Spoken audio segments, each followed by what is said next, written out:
Salam sejahtera untuk kita semua, Bapak Ibu saudara-saudariku yang terkasih dalam Tuhan kita Yesus Kristus. Marilah kita mendengarkan dan merenungkan bacaan-bacaan kitab suci hari Jumat 10 Juli 2020. Bacaan pertama dari nubuat Hosea pasal 14 ayat 2 sampai 10. Bertobatlah hai Israel kepada Tuhan Allahmu, sebab engkau telah tergelincir karena kesalahanmu. Bawalah sertamu kata-kata penyesalan dan bertobatlah kepada Tuhan. Katakanlah kepadanya, ampunilah segala kesalahan, sehingga kami mendapat yang baik, maka kami akan mempersembahkan pengakuan kami.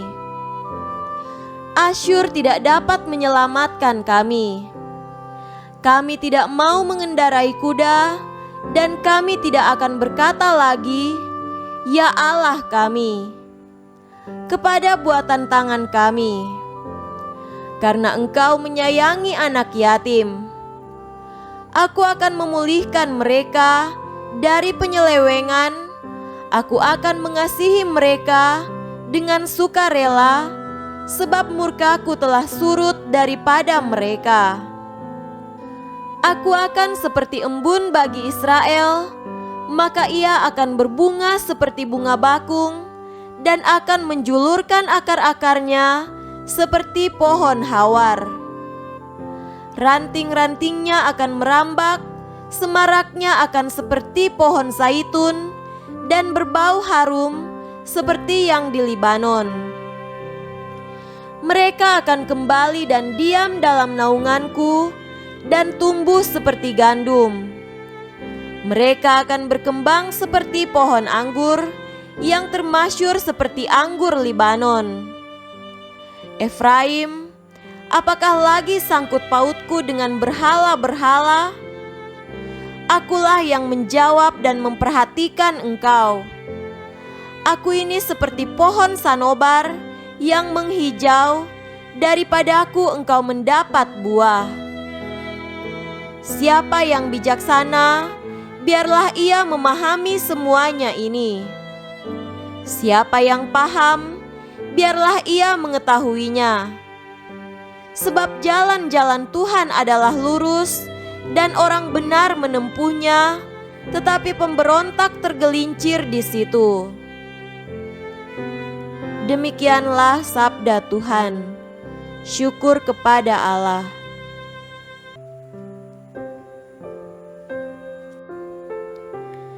Tuhan beserta kita, sekarang dan selama-lamanya. Inilah Injil Yesus Kristus menurut Matius. Dimuliakanlah Tuhan. Injil Matius pasal 10 ayat 16 sampai 23. Lihat, aku mengutus kamu seperti domba ke tengah-tengah serigala, sebab itu hendaklah kamu cerdik seperti ular dan tulus seperti merpati. Tetapi waspadalah terhadap semua orang, karena ada yang akan menyerahkan kamu kepada majelis agama, dan mereka akan menyesah kamu di rumah ibadatnya. Dan karena aku, kamu akan digiring ke muka penguasa-penguasa dan raja-raja sebagai suatu kesaksian bagi mereka dan bagi orang-orang yang tidak mengenal Allah. Apabila mereka menyerahkan kamu, janganlah kamu khawatir akan bagaimana dan akan apa yang harus kamu katakan, karena semuanya itu akan dikaruniakan kepadamu pada saat itu juga. Karena bukan kamu yang berkata-kata, melainkan Roh Bapamu. Dia yang akan berkata-kata di dalam kamu. Orang akan menyerahkan saudaranya untuk dibunuh, demikian juga seorang ayah akan anaknya. dan anak-anak akan memberontak terhadap orang tuanya dan akan membunuh mereka. Dan kamu akan dibenci semua orang oleh karena namaku. Tetapi orang yang bertahan sampai pada kesudahannya akan selamat.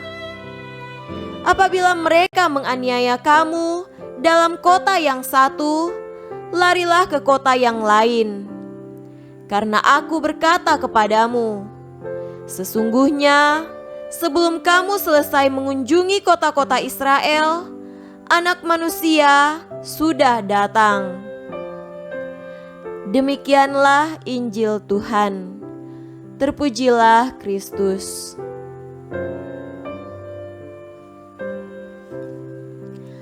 Saudara-saudariku yang terkasih dalam Tuhan kita Yesus Kristus, tema renungan kita pada hari ini adalah mengikuti Yesus. Mengikuti Yesus keputusanku, ku tak ingkar. Lagu ini adalah salah satu lagu tua yang sering dinyanyikan oleh banyak denominasi Kristen. Syair ini sebenarnya adalah kisah dari seorang lelaki berasal dari Assam, sebuah desa di timur laut India. Dia bersama keluarganya memutuskan dibaptis pertengahan abad ke-19. Kepala suku Assam memaksanya untuk meninggalkan imannya. Namun lelaki itu berkata, "I have decided to follow Jesus," yang artinya mengikut Yesus keputusanku. Walaupun kepala suku dan penduduk mengancam akan memenggal kepalanya, namun lelaki itu tidak gentar dan tetap beriman.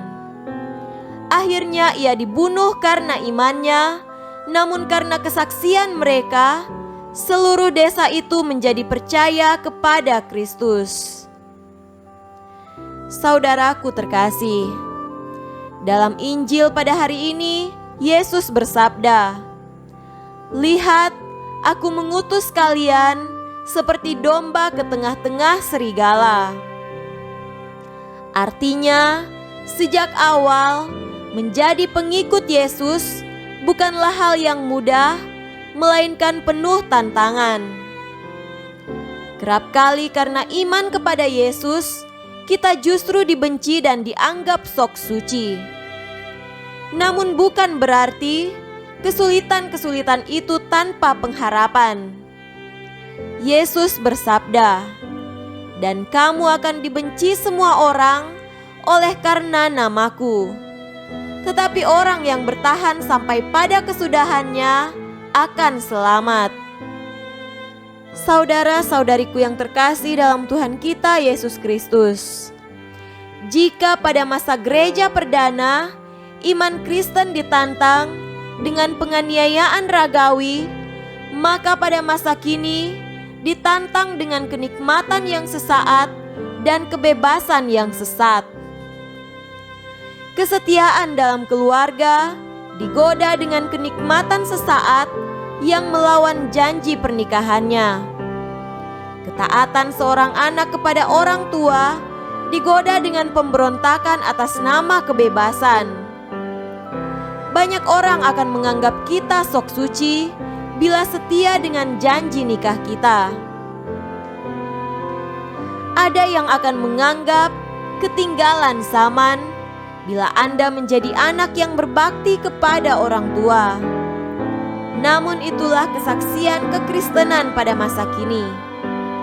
Dengan setia kepada ajaran Kristus sesuai dengan panggilan Anda sekarang, entah sebagai orang tua atau sebagai anak, itu sudah lebih dari cukup untuk memberi tanda bahwa Anda, bahwa kita adalah pengikut Kristus yang setia. Semoga demikian. Amin.